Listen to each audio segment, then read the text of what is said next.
Mari saudara-saudara kita buka firman Tuhan di dalam Matius pasal yang ke-11. Matius pasal 11 ayat yang kedua mulai. Matius 11 mulai ayat 2.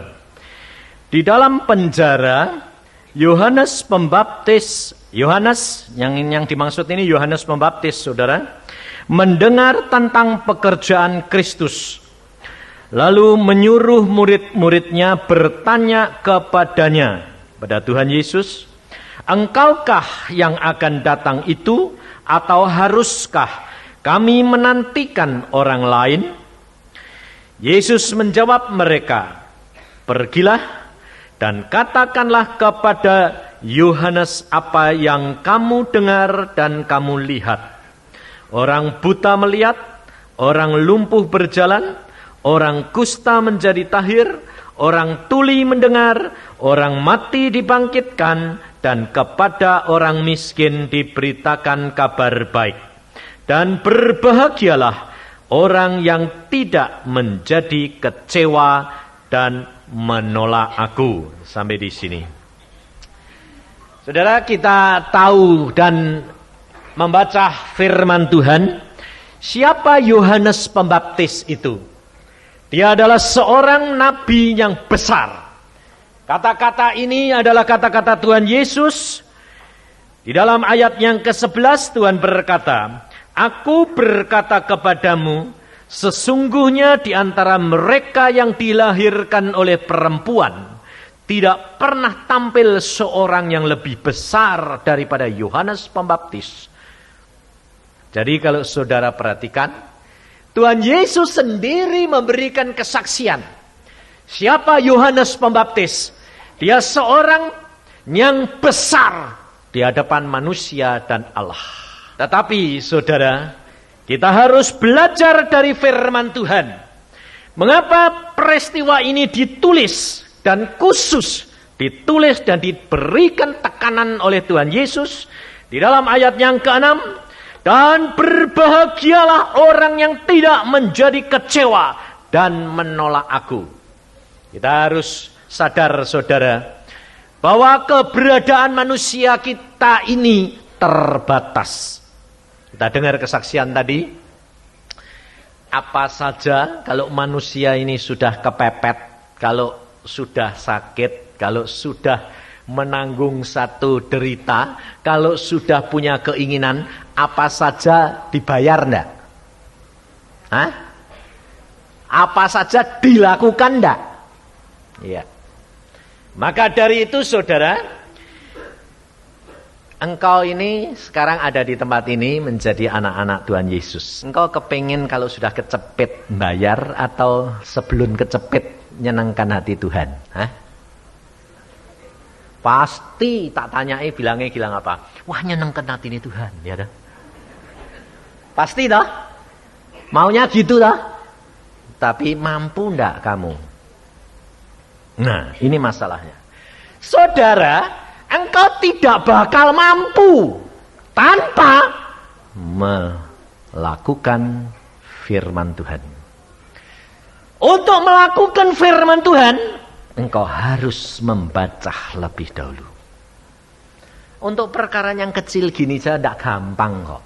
Ayo coba, siapa yang setiap hari baca Alkitab rutin, tetap, jumlahnya juga tetap, siapa coba? Hah? Loh, gampang atau susah? Nah, itu jujur, susah. Lah baca saja susah, ngelakukan lebih susah. Lah bagaimana melakukan susah bisa menyenangkan hatinya? Lebih susah. Padahal Alkitab sudah berkata, Yesus sudah berkata, siapa yang setia dalam perkara yang kecil, dia akan diberi tanggung jawab yang tahu lah, pinter.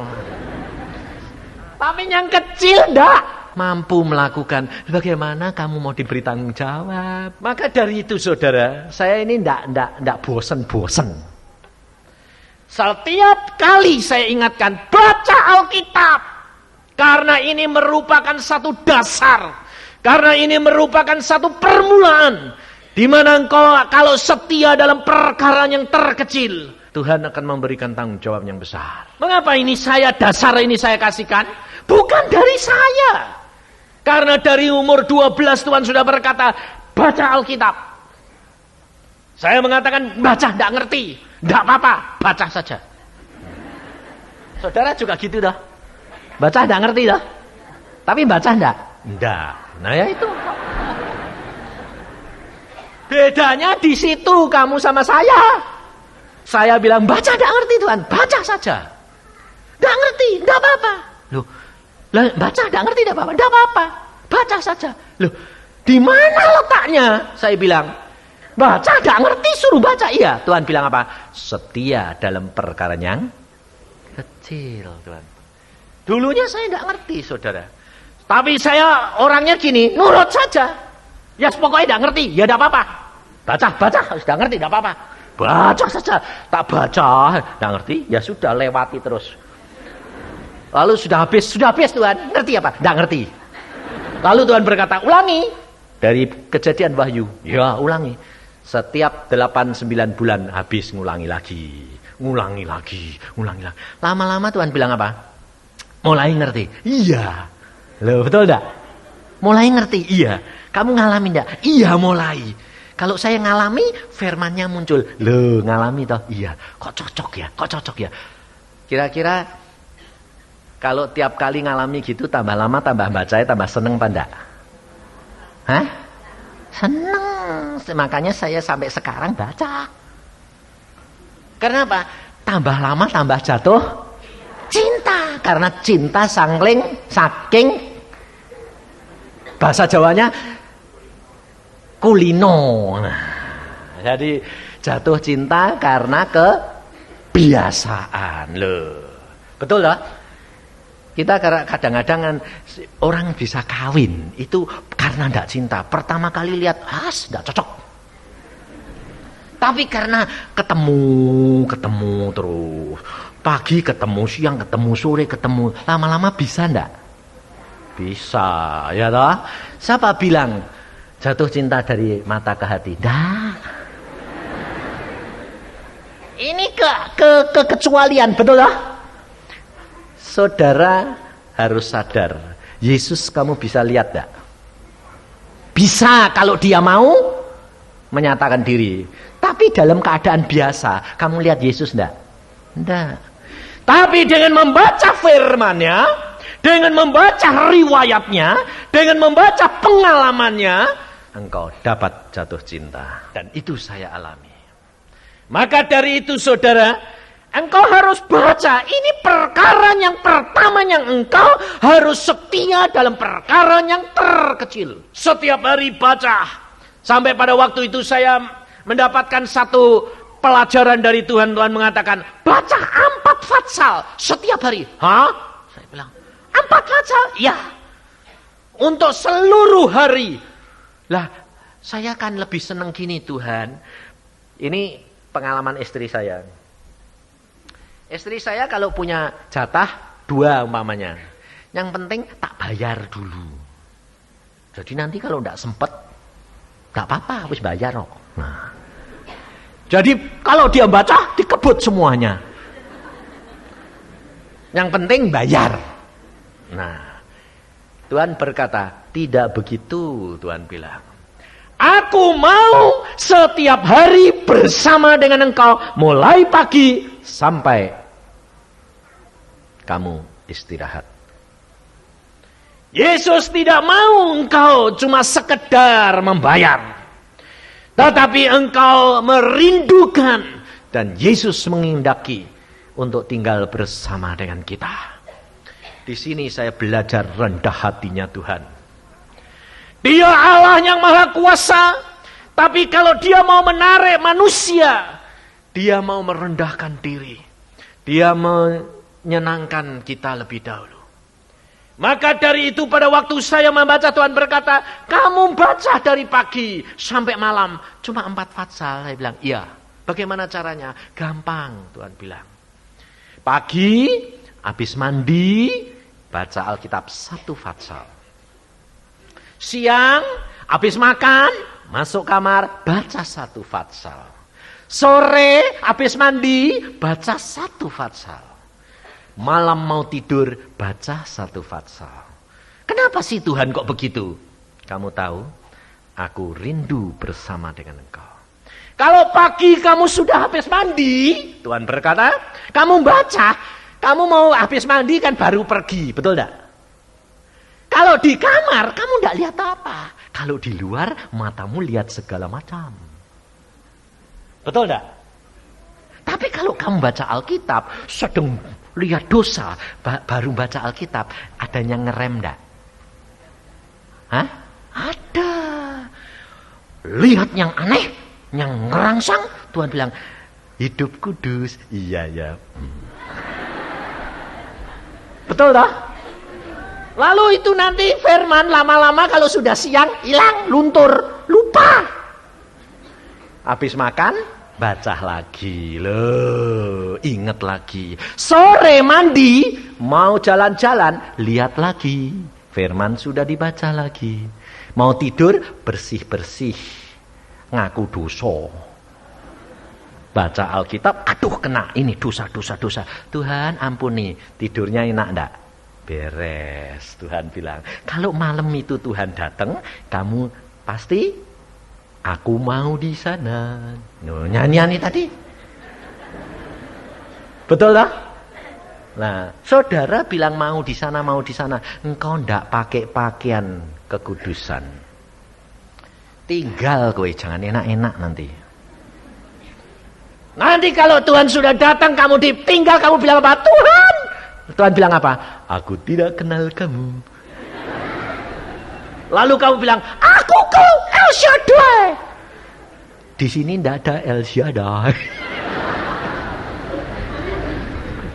Saudara tahu bahwa engkau itu harus mencari Yesus. Dan kita harus belajar benar-benar. Mengapa Tuhan Yesus berkata, berbahagialah orang yang tidak menjadi kecewa. Perhatiin saudara. Padahal yang dikatakan, yang diomongin oleh Tuhan Yesus ini adalah murid-muridnya Yohanes Pembaptis.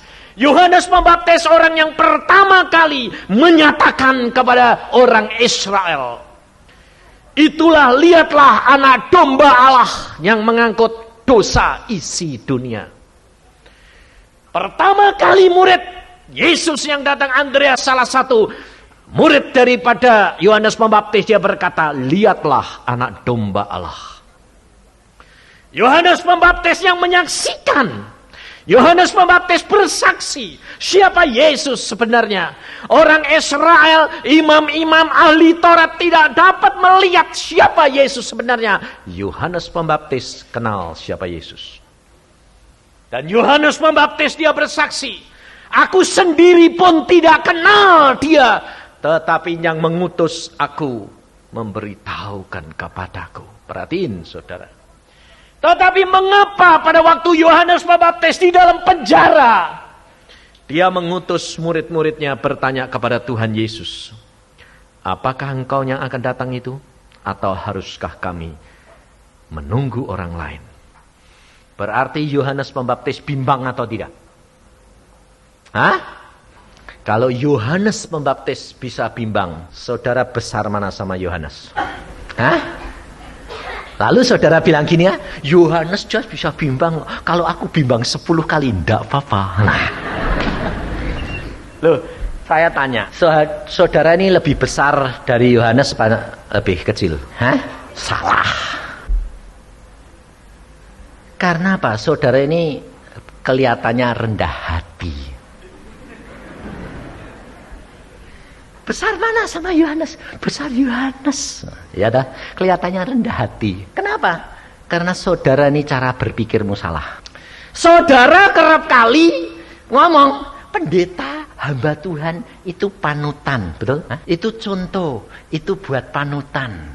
Betul enggak? Hah? Betul. Salah lagi. Alkitab berkata, Yesus berkata apa? belajarlah kepadaku. Yesus berkata, belajarlah kepada hamba Tuhan. Ada? Kamu pengikut hamba Tuhan tidak akan masuk surga. Sebab pendeta tidak bawa ke surga. Tidak ada. Betul?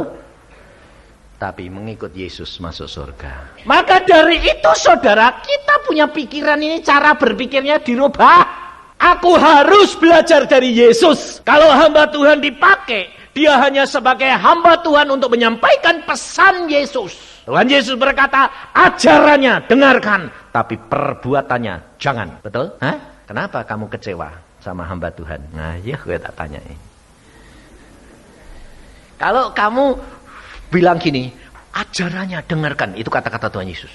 Perbuatannya jangan. Kira-kira kalau pendeta itu ngecewakan kamu mesem enggak? Iya, mesem. Dia kok gak cocok sama firman Tuhan yang dibawa. Ya logis toh. Kenapa? Lah firman Tuhan itu kan Tuhan. Lah dia manusia biasa. Dia belum bisa ngelakuin, no. Bisa ngomong tapi belum bisa ngelakuin. Iya, Tuhan Yesus sudah ngomong.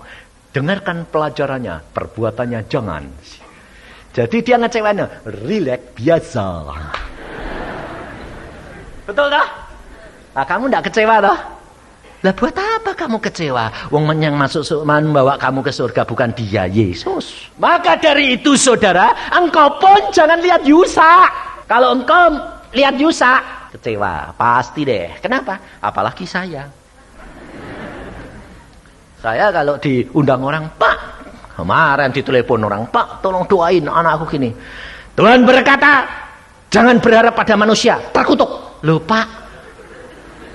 Lalu dia bilang, loh Pak, ada apa? Pak Yusa kan hamba Tuhan. Iya, lah kok tidak mau diminta itu loh. Jadi orang itu gantung saya apa gantung Yesus? Gantung Yusa toh. Pantesan biar saya bilang, Tuhan kok ngomong gitu? Biar kecewa sama kamu. Biar kecewa sama saya. Ya, sebabnya nanti kamu tak gantung deh. Oh ya, lebih baik dia kecewa sama saya daripada saya yang gantung Yesus. Saya tidak mau, makanya saya tidak peduli saudara. Kalau Tuhan bilang tidak, nggak mau marah, mau melotot, silahkan, tidak apa-apa. Maka satu saat ada orang datang suami istri itu ke rumah saya itu jam 11 malam datang. Saya bilang saya ingin ngantuk, jam 7 saya sudah tidur. Sebab habis pelayanan capek, saya bilang aku mau tidur, tidur. Buelen lalu istri saya bilangnya kebakar beli nanti. Lah aku bilang Ustaz ngantuk. Lah timbang kebakar ya buka itu tanyain tuh ada apa. Ya sudah saya bangun. Ada apa? Tolong dong. Sudah malam. Saya bilang hamba Tuhan kan tidak mengenal jam. Pikirnya hamba Tuhan ini apa tuh robot toh apa ya? Nggak bisa capek. Akhirnya saya bukai, duduk. Bilang apa? Tolong Pak, kenapa? Pembantu saya kerasukan setan. Yo sembayang. Itu dua itu ributnya luar biasa. Kenapa? Kepepet. Kenapa? Pembantunya sedang dikonceni di kamar, ditinggal. Takut kalau jebol. Pintunya mau tendangi terus. Jadi dia, ayo toh Pak sekarang sembayang dulu. Bilang, saya sembayang. Tuhan, saya sembayangnya ya keras gini. Tuhan, engkau nyuruh aku pandak sih Tuhan. Kalau bisa sih jangan ya Tuhan, aku ngantuk. Lah dua ini kan telinganya.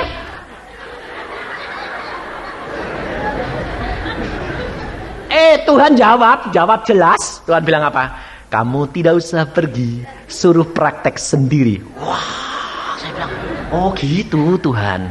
Saya langsung bilang, amin. Bagaimana Pak? Praktek sendiri. Langsung matanya bunder.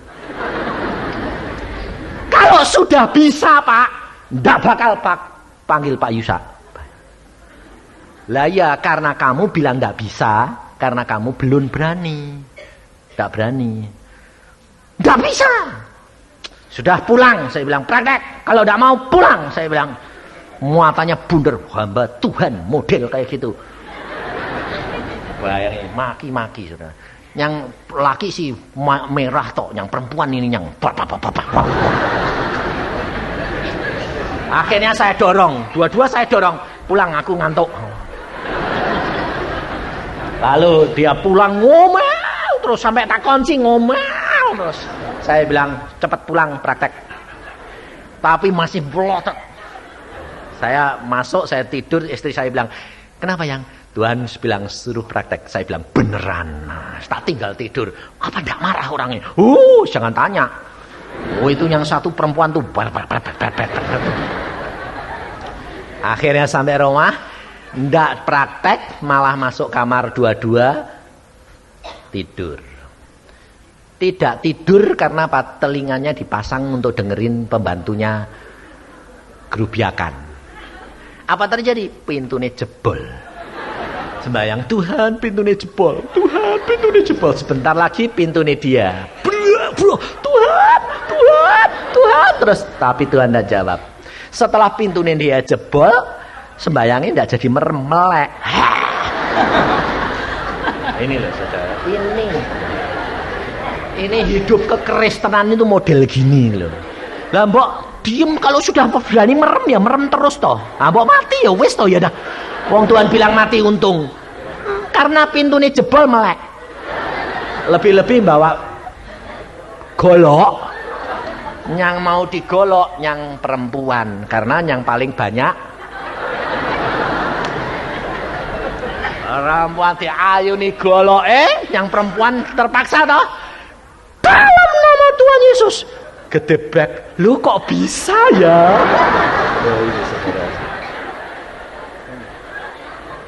Ini hidup kekristenanmu itu gini nih. Kalau tidak dipepet sampai kecepit, tidak praktek, saudara tahu. Kapan pintunya sudah jebol? Ya dah, uangnya rugi dah. Kan bikin pintu besok. Tidak satu lagi dua. Barang-barangnya banyak yang rusak, ya dah. Dan akhirnya dia bisa melakukan. Sebab apa? Sebab hidup kekristenanmu. Engkau tidak sadar bahwa di dalam kamu ada kuasa yang Yesus sudah berikan kepadamu. Dan mengapa kerap kali Tuhan membiarkan kamu dibuat kecewa terhadap hamba-hamba Tuhan? Sebab Tuhan tidak suka dan Tuhan cemburu kalau engkau bergantung kepada manusia. Bukan cemburu karena Yesus tidak dihargai, bukan. Tetapi cemburu karena jangan sampai jiwamu binasa. Karena firman Tuhan sudah berkata, terkutuk orang yang berharap kepada manusia. Kecemburuan Allah karena jiwamu jangan sampai binasa. Maka dari itu saudara, kita harus kenali akan firman daripada Allah ini. Yohanes Pembaptis yang dipakai oleh Tuhan luar biasa. Di dalam penjara dia pernah kecewa. Mengapa dia kecewa? Karena dia tidak bergaul erat dengan Yesus. Yohanes menginjil sendiri. Yesus menginjil sendiri. Padahal sebetulnya Yohanes tahu siapa Yesus. Dan dia perlunya mengenalkan Yesus. Menyatakan siapa Yesus yang sebenarnya. Setelah itu Yohanes harusnya dia mengikut Yesus. Tetapi Yohanes mengerjakan pekerjaannya sendiri. Akhirnya dia ditangkap, dimasukkan penjara. Maka dari itu menjadi orang Kristen Tuhan berkata, jangan kamu kecewa. Kekecewaan ini hanya dapat terjadi kalau engkau tidak dipenuhi akan keinginanmu. Kita harus belajar menyangkal diri. Untuk dapat menyangkal diri, kamu harus setia dalam perkara yang terkecil. Baca firman Tuhan dengan tetap. Karena firman Tuhan sudah berkata, firman-Ku yang membersihkan kamu. Ini firman Tuhan. Dan kalau firman Tuhan berkata, firman-Ku membersihkan kamu. Bukan seperti reklame Rinso. Rinso membersihkan sendiri. Saudara tahu ada reklame itu dah. Rinso membersihkan sendiri. Ada dah? Bisa enggak? Hah? Rinso, kamu ambil pakaian, beli rinso seember. Masukkan rinso, plek, bersih sendiri enggak? Tapi kalau dicampur air, bisa enggak membersihkan? Bisa. rinsune saember, campurin air, ya toh? Lalu bajumu yang kotor cemplungin itu semalam, besok lumayan enggak? Hah? Bersihin sendiri enggak? Enggak usah diocok-ocok. Bersih, karena apa? Campur dengan air. Demikian juga firman ini, saudara. Firman Tuhan berkata, firman-Ku yang membersihkan kamu. Kamu baca dengan pimpinan Roh Kudus, air hidup ini, dia akan membersihkan yang ada di dalam hatimu. Engkau tidak sadar pekerjaan daripada Roh Kudus. Pekerjaan daripada firman ini engkau tidak akan tahu. Tapi satu saat engkau menghadapi kenyataan, menghadapi kesulitan, menghadapi malapetaka, engkau akan lihat orang yang melakukan, membaca firman Tuhan dan berdoa dengan tetap tiap hari, dia tidak akan takut apapun. Ada satu kuasa yang melindungi, memberikan kekuatan, keberanian. Saudara pernah ngalami enggak? Banyak anak Tuhan bersaksi, pada waktu dia ditinggal mati oleh suami, pada waktu ditinggal mati oleh istri, ditinggal mati oleh anak-anaknya, oleh orang tuanya, pada waktu menghadapi kenyataan itu, jenazah masih di depan, dia masih mempunyai kekuatan, rasanya tidak takut dan khawatir. Tapi setelah nanti dikubur, baru sepertinya tidak ada apa-apa. Kesedihannya datang. Pernah ngalami tidak banyak orang gitu? Kenapa? Siapa itu? Yesus. Roh Kudus yang menguatkan. Maka dari itu saudara, engkau harus belajar. Kenapa Yohanes Pembaptis ditulis di sini perkara ini? Supaya memberikan contoh kepada saudara dan saya bahwa manusia tidak ada yang mampu menghadapi penderitaan tanpa keluhan dan kekecewaan. Tuhan biarkan engkau kadang-kadang menghadapi sakit. Kenapa? Supaya engkau ingat bahwa engkau manusia biasa membutuhkan satu pertolongan, Yesus.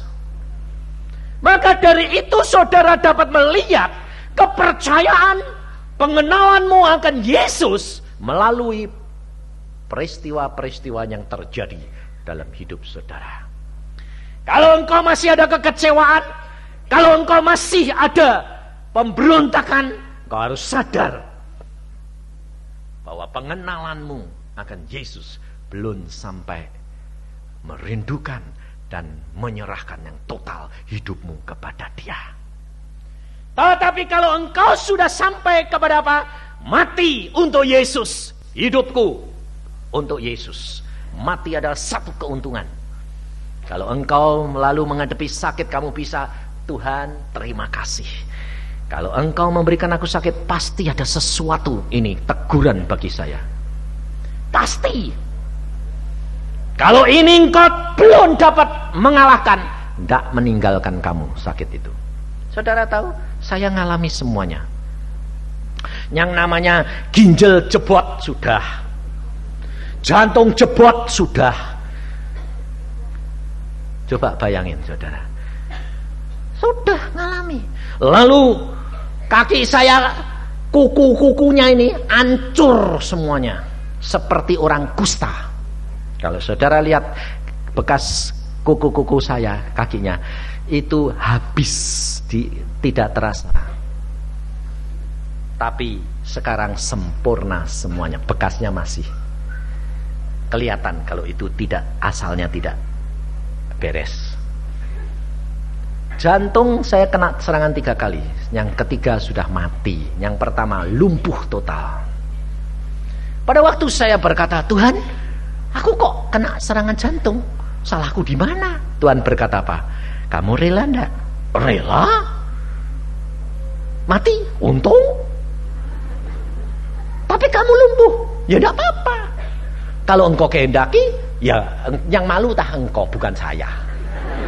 Saya tuh orangnya gitu. Karena apa? Alkitab yang berkata, kalau engkau malu karena aku, upahmu besar, betul lah? Lah, saya nurut, suruh baca, suruh lakuin, dilakuin. Jantungnya sing bocor, lah lumpuh, ya sudah. Istri saya bilang, kamu lumpuh? Iya. Lah terus panggil dokter, percuma. Jantungnya siapa yang disuruh ganti? Lah terus apa yang dibuat? Ngucap syukur. Aku tidak mau mbok tinggal loh. Yang ngatur kamu apa Tuhan? Nah, kalau Tuhan bilang pulang, mau apa? Loh janjinya kan kamu mau dipakai. Iya. Lah kalau dia bilang Yusa percuma, ya sudah toh, saya bilang ngucap syukur. Saya ngucap syukur. Terima kasih Tuhan. Setan bilang sebentar lagi kamu mati. Oh enggak apa-apa, mati untung, hidup untuk Yesus. Terima kasih Tuhan. Jam 2 jantung mau berhenti, saya bilang puji Tuhan. Sebab pikir saya game. Malah Tuhan ngomong hidup. Loh kenapa Tuhan? Karena kamu percaya dan mengucap syukur sesuai dengan firman-Ku. Hidup sempurna. Ndak kurang-kurang, ndak klek-klek, ndak ada. Saya bilang, istri saya bilang, bagaimana? Beres. Saya bilang, Tuhan luar biasa. Saya bilang, anak saya juga begitu. Lalu Tuhan berkata, katanya mau ngalami. Iya, anakku kok mau mati Tuhan. Iya, mau mati Tuhan. Iya. Ya sudah, saya bilang, asalnya daripadamu, engkau ambil balik, tidak apa-apa, ambil nanti bikin lagi.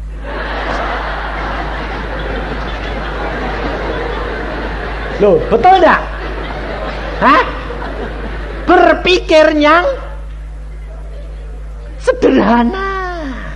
Enggak usah, jangan dong Tuhan, wong sudah mau kasih kok mau ambil. Loh, lah sudah dikasih itu, kamu kan cuma barang dititipi toh. Betul enggak? Lah kok ribut? Kalau saya titip barang sama kamu, saya ambil balik, boleh enggak? Lah kok kamu enggak boleh? Wong tak titipi. Loh katanya anak itu barang titipan, betul enggak? Lah kok kamu nakal? Dititipi sudah terlanjuranmu kok dipek loh. Lah itu kan lu kan enggak logis itu. Saya bilang Tuhan, ini daripadamu, engkau titipkan aku, engkau bawa ambil, ya ambilan. Nah, ya. Lah terus ya enggak apa-apa. Nanti aku ya minta lagi, bikin lagi saya. Nah, kalau enggak tak kasih ya enggak apa-apa, wong hakmu. Enggak peduli. Saya orang gitu. Maka pada waktu anak saya berkata, "Pak, aku mau pulang." "Ya, jam berapa?" "Jam 3. "Yuk, sembayang." Tak anter. Saudara, kelihatannya omongan saya ini sederhana gampang, tapi kalau kamu ngalami belum tentu. Tapi kalau engkau sudah mengenal Yesus, saya jamin tidak ada masalah. Karena apa? Karena hati kita ini sudah percaya Yesus itu bisa membangkitkan orang mati, bisa memanggil orang hidup jadi mati, betul? Lah buat apa pusing-pusing? Wong kita punya Allah yang luar biasa. Tak takut, enggak. Saya kalau ngomong blak-blakan. Lah, kalau sampai mati, katanya dikasih Tuhan. Lah ya dah dikasih. Wong ini dikasih, diambil balik. Wong dia punya hak. Ya biarin wong dia yang ngasih, dia yang ngambil. Lah kamu, lah ya enggak apa-apa. Kalau Tuhan bilang enggak usah, ya wes, enggak usah. Saya itu orangnya gitu. Makanya pada waktu bangun rumah, saya bilang, Tuhan ini banyak loh Tuhan. Ya aku yang bangun, ya sudah. Kalau uangnya habis, saya bilang, berapa Pak? Orangnya tinggal 1 juta. Ya sudah. Bagaimana Pak? Terus. Loh, lah nanti kalau enggak ada, lah yang malu kan Tuhan, bukan saya. Yang saya disuruh. Saya orangnya gitu, enggak peduli saya. Ya ada itu. Sampai sekarang ya beres. Ya tidak pernah saya minta-minta. Saya tidak pernah pakai iman bisik-bisik. Artinya, saudara saya bangun rumah, tolong doain. Tidak. Pura-puranya, tolong doain. Tapi yo ngerti dewek dong ya. Enggak, saya bilang Tuhan, engkau yang perintah suruh bangun, engkau yang akan menyelesaikan. Kalau tidak selesai, engkau yang malu. Biarin, aku untungku lebih banyak, dapat malu karena Yesus kan untungnya double 2 kali. Jadi saya mesti untung terus, saya bilang, ndak rugi ikut Yesus, saya bilang. Maka dari itu saudara harus benar-benar belajar, benar-benar kenali akan Yesusmu, Tuhanmu. Ada saatnya saudara, engkau mesti ditinggalkan seolah-olah kuasa daripada Allah ini diangkat. Seperti Yesus di Taman Getsemani. Ini harus terjadi. Untuk apa? Untuk meningkatkan kepercayaanmu dan imanmu kepada Allah. Dan engkau tidak perlu takut dan khawatir. Engkau tidak dicobai, dibiarkan dicobai lebih daripada kekuatanmu. Kalau engkau menghadapi sakit penyakit, kau katakan, Tuhan, salahku di mana? Tunjukkan. Setelah engkau bertobat, engkau katakan, puji Tuhan, aku sudah bertobat, terima kasih. Apapun terjadi, oke. Ucapkan syukur. Dan ini saya alami, saudara. Jadi jangan lalu gini, oh Tuhan, kau kan kuasa. Perhatiin, saya pernah ngalami di Jakarta ini. Jam 3:30 bangun, perut ini kayak ditonjok. Waduh, jantung saya mau berhenti rasanya. Aduh, sakitnya. Lalu saya bangun sembahyang. Tuhan, ini ada apa ini? Saya tengking, dalam nama Tuhan Yesus, pergi. Tidak mempan. Oh. Saya bilang, dalam nama Tuhan Yesus, pergi. Sakit penyakit, tidak mempan. 3 kali tidak mempan, langsung saya sadar, wah, saya mesti salah ini. Saya berdoa gini, Tuhan, aku pasti punya salah ini. Sebab tidak mempan ini. Namamu yang maha kuasa tidak mempan. Aku salah ini Tuhan. Mari Tuhan Roh Kudus, tunjukkan kesalahanku. Aku sadar aku salah. Roh Kudus ngomong apa? Tadi malam apa yang kamu lakukan? Wah, terus flashback saya. Tadi malam saya lakukan apa sih Tuhan? Kemarin seharian puasa. Ya game sampai jam 6 baru selesai. Nggak apa-apa kok Tuhan. Terus Tuhan bilang apa? Makan. Ya. Habis puasa dijak makan. Di Sunda Kelapa, udangnya gede-gede. Pakai sambel. Perut habis kosong, diisi nasi, sambal sama udang gede-gede 2 minimal. Sebab saya senang, waduh enak. Tuhan bilang, itu kamu tidak memelihara bait Allah. Aduh, salah aku. Oke Tuhan, saya dosa, saya salah. Saya salah. Karena apa? Makan terlalu banyak. Pelahap. Oh ya, salah. Setelah saya minta ampun, Tuhan, saya salah. Minta ampun. Aku sekarang sudah bertobat dalam nama Tuhan Yesus. Aku minta ampun. Amin. Lalu apakah sembuh? Tidak.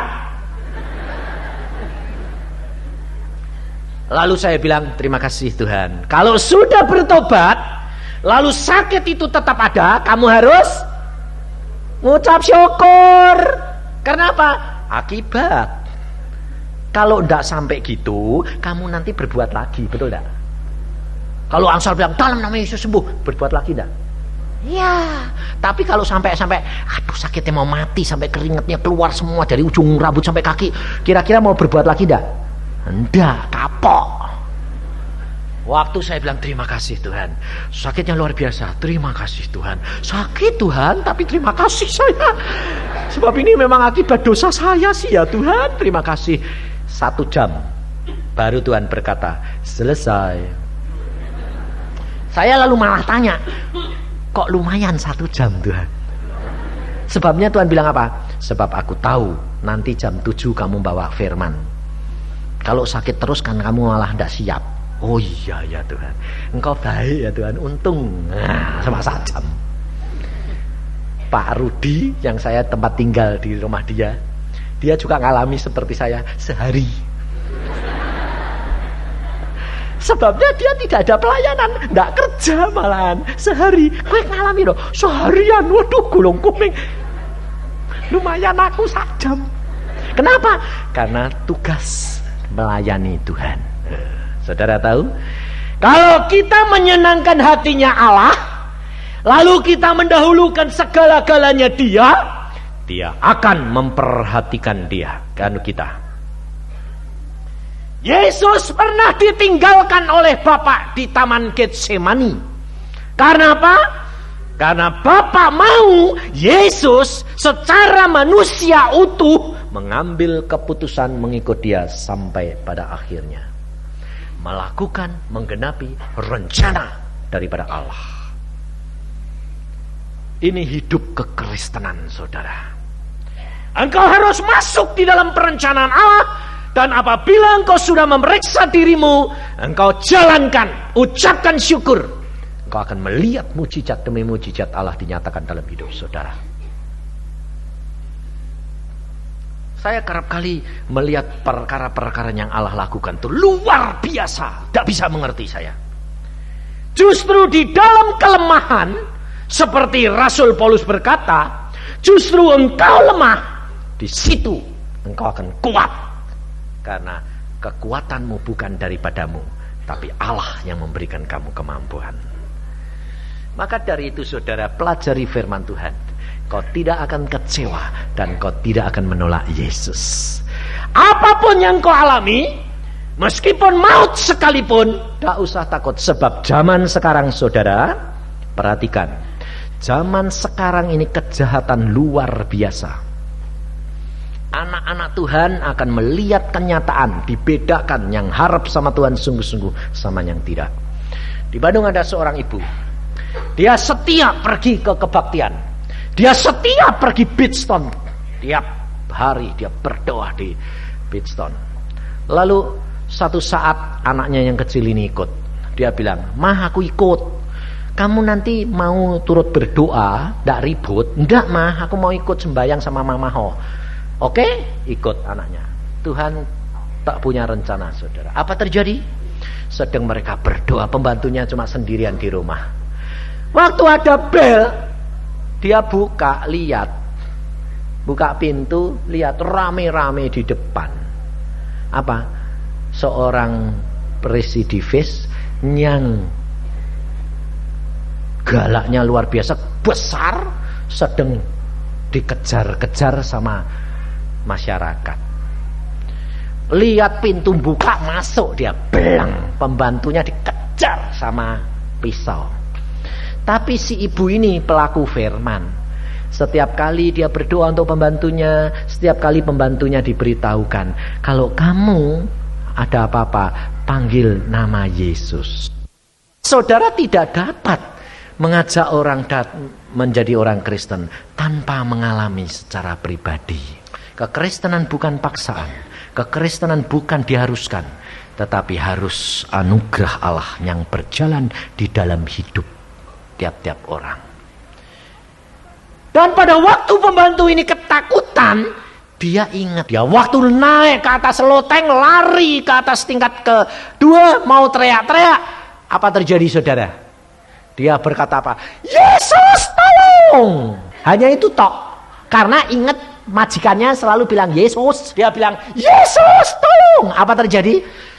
Si jagoan ini sudah naik di atas trap, beberapa trap, kayak boneka kehilangan tenaga, jatuh geledek. Sampai dia itu mau naik ke atas trap itu merangkak. Waktu pembantunya tahu gitu, tambah diem atau terusan Yesus tolong, Yesus tolong. Lah itu malah gitu, kayak mantra saja. Karena si penjahat ini gak bisa naik, dia merangkak turun, masuk kamar mandi. Kenapa? Karena massa sudah mulai datang sama polisi. Dicari, dia teriak-teriak, massanya datang semua. Lalu dia diajak turun sama polisi, bilang, "Mana penjahatnya?" "Sudah turun, lemes tadi." "Kenapa bisa lemes?" "Nggak tahu." "Wah, kamu kok nggak ketangkep?" "Iya, nggak tahu." "Lah, apa yang kamu lakukan?" "Cuma teriak, Yesus tolong." Apa terjadi saudara? Waktu dicari tidak ketemu, karena ada di kamar mandi. Pintunya ditutup dari dalam. Lah, pintu itu tidak kebetulan, memang sudah seminggu kuncinya rusak. Jadi tidak ada grendele, tidak ada apa, dijebret ya tidak bisa dibuka, tidak bisa ditutup loh. Lah si penjahat ini di dalam kamar mandi ngeringkuk, lemes luar biasa. Waktu didobrak keluar, polisi bilang, "Wah, kamu ini pencoleng besar yang tahan peluru sekalipun." Lalu dia bilang, "Kenapa kamu bisa ngerengkuk gitu?" Aku heran sama gadis kayak model gitu. Waktu dia teriak Yesus, ilmuku kabur semua. Jadi lemes kayak orang gak punya tenaga. langsung dipegang polisi. Lah kok bisa gitu? Belum pernah saya ketemu. Kok gadis itu kok nama itu kok kuasa ya? Saudara tahu. Langsung pada waktu ibu sama anaknya pulang, dia bilang, ada apa kok rame-rame? Aduh nyonya. Cerita dia. Yesus hebat nyonya. Itu penjahat jatuh. Saudara tahu? Kalau engkau tidak ngalami, engkau akan ketinggalan dengan orang-orang yang baru. Hidup kekristenanmu, kita harus setia tuh saudara. Kalau engkau tidak setia, Yesus tidak akan dapat melakukan di dalam kamu. Tidak usah takut menghadapi segala perkara. Maupun sakit, penyakit, keuangan, apapun rumah tanggamu. Tidak ada masalah yang Yesus tidak dapat selesaikan. Asalkan kamu setia dalam perkara yang terkecil, Yesus akan berikan tanggung jawab yang besar kepadamu. Amin. Mari kita berdoa. Tuhan, firman-Mu mengingatkan kami pada malam hari ini, Yesus. Kami tahu Tuhan, dan kami menyadari pengenalan kami akan Engkau tidak lebih daripada Yohanes Pembaptis. Tetapi Tuhan, Yohanes dapat kecewa. Kami tidak mau kecewa Yesus. Dan kami mau mengenal Engkau lebih dalam. Tuhan, kasihani anak-anak-Mu pada saat ini. Engkau tahu banyak masalah yang meliputi mereka. Tetapi kami percaya firman-Mu menguatkan kami dan membawa kami kepada penyelesaian. Yesus, kia karata syakataku. Saudara, kalau engkau punya masalah, kamu angkat tanganmu, lalu kamu sampaikan kepada Tuhanmu, ini masalahku Tuhan. Lalu kamu mulai memeriksa dirimu. Kalau masalah ini tidak dapat selesai, pasti ada sesuatu yang dituntut oleh Tuhan menjadi kunci penyelesaian. Akui di hadapan Tuhan, katakan kepada Dia, Tuhan, tunjukkan kepadaku Roh Kudus. Kesalahanku di mana? Kekuranganku di mana? Apa yang Engkau kehendaki untuk aku lakukan? Tuhan berkata kepada saya saat ini, yang pertama ampuni dulu orang yang menyebabkan engkau sakit hati. Karena firman Tuhan berkata, ampuni, maka kamu akan diampuni. Kalau engkau tidak mau mengampuni, Bapakmu yang di surga pun tidak akan mengampuni kamu. Lakukan saudara. Lakukan, karena perkara ini sangat urgen sekali. Ampuni. Kalau perlu, kamu harus datang kepada orang yang menyakitkan hatimu. Dan justru kamu yang datang kepada dia, kamu katakan, maafkan saya, ampuni saya. Mengapa hal ini Tuhan kehendaki? Supaya kamu belajar rendah hati. Sebab orang yang menyakiti hatimu kerap kali tidak tahu. Dan kamu minta ampun sebabnya karena kamu yang menderita. Karena kamu harus bebas dari penderitaan. Untuk itu engkau harus rela. Terima kasih akan anugerah-Mu ini Tuhan. Dan Tuhan, jikalau masalah ini tidak datang-datang, apa yang menyebabkan? Engkau bertanya, Roh Kudus akan memberitahu kepadamu. Karena Dia sudah berkata, Dia akan menuntun engkau dalam seluruh kebenaran. Dan ini akan berlaku dalam hidupmu. Tuhan, ada orang-orang yang tidak pernah selesai masalah keuangannya. Tuhan berkata, karena hatimu, pikiranmu masih melekat kepada uang, maka engkau tidak akan selesai. Lepaskan, tanggalkan, berharap kepada Yesus. Dia sanggup lakukan segala perkara. Tapi jangan kamu terikat oleh harta benda. Katakan, kalau kau harus menanggung derita itu, katakan, Tuhan, aku mengucap syukur. Burung kau beri makan, kau pun kau beri makan. Dan Dia akan memberikan kepadamu sesuai dengan kebutuhan dan keperluanmu. Oh Yesus, sikia karata syakata koye kiria kata syakata. Kaya karata sikikia kara. Kalau engkau masalah keluarga,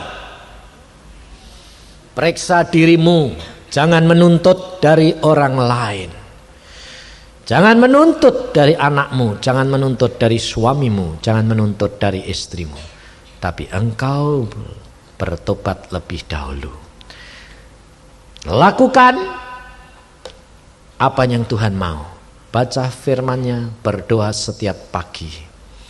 Dahulukan Dia, Yesus yang akan menyelesaikan dan akan mengerjakan bagiannya. Dan masalahmu akan diselesaikan oleh Tuhan. Terima kasih Tuhan akan janjimu semuanya ini. Maupun sakit penyakit, engkau pun akan angkat semuanya. Terima kasih Bapak, terima kasih Bapak. Apabila anak-anakmu hari ini menyelesaikan masalahnya, hamba percaya dalam waktu singkat engkau akan menyelesaikan masalah anak-anakmu. Dan semuanya mengucap syukur karena kasih setiamu kepada kami. Terima kasih Tuhan. Kami tidak mau bergantung kepada hamba Tuhan dan manusia. Kami mau bergantung kepadamu pribadi. Karena kami tahu nama Yesus tidak pernah berubah dulu, sekarang, dan selamanya. Terima kasih Tuhan akan anugerah-Mu ini. Karena Engkaulah Allah yang baik. Dalam nama Tuhan Yesus kami percaya. Amin.